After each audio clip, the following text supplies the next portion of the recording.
আচমকাই কাঁপাবো মুম্বাই, বাঁচাবো স্বপ্ন, প্রফিট হোক বা loss, he is the boss boss boss boss boss. Yes, he is the ultimate Bollywood boss, he is the ultimate pan India superstar. কেন বলেছিলাম এবার বোঝো তাহলে, কেন একমাত্র বাংলা সুপারস্টার যে গোটা প্যান ইন্ডিয়া কাঁপিয়ে রেখে দিতে পারে।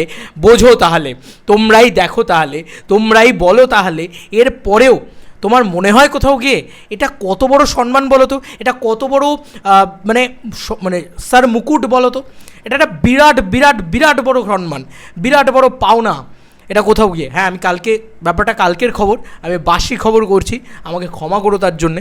কারণ আমি কালকে এক তো সিনেমা দেখতে গেছিলাম, তারপরে নানান কন্ট্রোভার্সি নিয়ে পরবর্তীকালে পড়ে যাই, আর আমার দেখে ওঠা হয়নি যে এরকম একটা ঘটনা ঘটেছে, এবং কোনো অফিসিয়াল বড় ফ্যান পেজের থেকে আসেওনি বিষয়টা। তো যাই হোক, আমি এখন যেটা দেখতে পেলাম সেটা হচ্ছে, আমি রূপমের ভিডিওটা দেখছিলাম, সেখান থেকে দেখলাম যে জিৎ ফ্যান ক্লাব ঘাটাল, ওখান থেকে কিন্তু এই পোস্টটা করা হয়েছে। ব্যাপারটা এক্স্যাক্টলি কী বন্ধুরা, টলিউড জিদ্দাকে সম্মান দেয়নি, কিন্তু কিছু TV9 বাংলা অ্যাওয়ার্ড বা কিছু অ্যাওয়ার্ডস ইত্যাদিতে টুকটাক দেওয়া যায়, দেখা যায় জিদ্দাকে, কিন্তু সেভাবে টলিউড সো কল্ড সম্মান দেয়নি জিদ্দাকে। জিদ্দার সাথে পলিটিক্স হয়ে এসছে, হয়ে আসবে, কারণ সে বাচ্চা শ্বশুর বা অসুরের মতন ছবিতেও নমিনেশন পায় না, সে ভালো ছবি করলে শেষ থেকে শুরুর মতন ছবিও নমিনেশন পায় না, অথচ সেখানে সে কেরিয়ার বেসড পারফরমেন্সটা দেয়। আবার বিভিন্ন জায়গায় মানে আমরা না পাই না এক্স্যাক্টলি। আমি কোথাও গিয়ে দেখি যে জিদ্দার সাথে এই অন্যায়টা, এই পলিটিক্সটা হয়েই যায়, কিন্তু বলিউড তো বলিউড হয় না ভাই, ওটা তো গোটা ইন্ডিয়ার একটা ব্যাপার। তো সেখানে আজকে পাবলিক ভোটে তোমরা জিদ্দাকে জেতাতে পারো, এবং ওখানে কিন্তু নমিনেশানে জিদ্দা নাম্বার 1 পজিশানে অলরেডি, মানে একদম ফ্রন্ট ইয়েতে ফার্স্ট নেমটা জিদ্দার রয়েছে। এর থেকে আনন্দের আর কী হতে পারে? এটা একটা বাঙালি হিসেবে গর্ববোধের বিরাট বড় গর্বের, যে ইয়েস, জিদ্দা করে দেখালো, জিদ্দা বাংলা ভাষার একজন সুপারস্টার হয়ে আজকে প্যান ইন্ডিয়া রাজত্বটা করে দেখালো, তাও আবার মাত্র একটা সিরিজ দিয়ে। তোমরা জাস্ট ভাবো যে জিদ্দা এবার যদি বড় ছবি করে হিন্দিতে, কি হবে? জিদ্দার স্বপ্ন পূরণ হচ্ছে।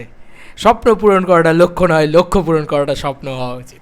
সিরিয়াসলি আজকে খুব খুব প্রাউড ফিল হচ্ছে, খুব খুব গর্ববোধ হচ্ছে। জিদ্দা, প্রাউড ফিল হয় তোমার জন্যে। তুমি কোথায় চলে যাচ্ছ, কী করছো? I love you. তো অলরেডি জিদ্দার যেটা হয়েছে, সবাই ভোট দাও ওয়েবসাইটে গিয়ে, একটা ওয়েবসাইটের লিঙ্ক দেওয়া হয়েছে। এবার এই ওয়েবসাইটের লিঙ্কটা আমার মনে হয় জিদ্দার যত ফ্যান পেজ আছে তারা প্রত্যেকে না এরকমভাবে দাও। এটা হচ্ছে ডিশ টিভি ওয়াটস শো, এখান থেকে এই অ্যাওয়ার্ডসটা করা হয়েছে, এটা ডিজিটাল অ্যাওয়ার্ডস। সেখান থেকে নমিনেশনে এই মানুষগুলো আছেন, সেই সমস্ত সব জিনিসপত্র আছে এখানে। এই যে most popular web series, most popular actor in web series, এই সমস্ত ফিল্ডে রয়েছে। এবার এখানে most popular actor in web সিরিজে আশা করি আমরা জিদ্দাকে দেখতে পাবো, সেটা তোমাদেরকে দেখাই। মোস্ট পপুলার ওয়েব সিরিজে চলে যাই, সেখানে কিন্তু আমরা খাকি দ্য বেঙ্গল চ্যাপ্টার দেখতে পাচ্ছি। দেখতেই পাচ্ছ এখানে খাকি দ্য বেঙ্গল চ্যাপ্টারের পোস্টার, একদম জুম করে ফেলি তাহলেই দেখতে পাচ্ছ। এবং সেটা রয়েছে কাদের সাথে? ব্ল্যাক ওয়ারেন্ট, পাতাল লোক, তারপরে পঞ্চায়েত, ঠিক আছে, আশ্রম 3, মানে তাজা খবর, ইন্ডিয়ার সব বড় বড় ওয়েব সিরিজের সাথে এই সিরিজও কিন্তু মোস্ট পপুলার ওয়েব সিরিজের নমিনিজে জায়গা করে নিয়েছে। এইখান থেকে কিন্তু তোমরা ভোট দিয়ে সেখান থেকে তোমরা করতে পারো। আমি একটা কাজ করছি, আমার এই ভিডিওর ডেসক্রিপশন বক্সে এই লিঙ্কটা দিয়ে রাখছি। যারা যারা জিদিয়ান্সরা রয়েছে প্রত্যেকে জিদ্দাকে ভোট দিয়ে দাও ভাই, জিদ্দার জন্য আরও বড় পাওনার এটা। আর এবার চলে আসি এখানে আস্তে আস্তে বিষয়টা। এখানে কিন্তু vote nominees most popular actor in web series, এখানে কিন্তু নাম্বার 1-এই কিন্তু জিদ্দা রয়েছেন। তোমরা দেখে নাও, এখানে নাম্বার 1-এই জিদ্দা রয়েছেন। এই যে জিদ্দা, এই যে আমাদের জিদ্দা, আমাদের জিদ্দা, আমাদের জিদ্দা। সিরিয়াসলি ভাই কি করেছে, আমি খুব খুশি হয়েছি এই পুরো বিষয়টা দেখে। শুধু আমি খুশি হয়েছি বলে না, কার সাথে রয়েছে জিদ্দা। ওয়ান্স আপন এ টাইম জিদ্দার পাশে পরমব্রত, আবির, এসব নাম লেখা থাকতো। এখন জিদ্দার পাশে লেখা থাকে Jitendra Kumar for Panchayat season 3, Jaideep Ahlawat for Panchayat Paatal Lok season 2, ঠিক আছে? তো নমিনিসে বলছি, ঠিক আছে, আলি ফজল ফর মির্জাপুর সিজন 3। ভাই এইটা হচ্ছে ক্রেজ, ঠিক আছে?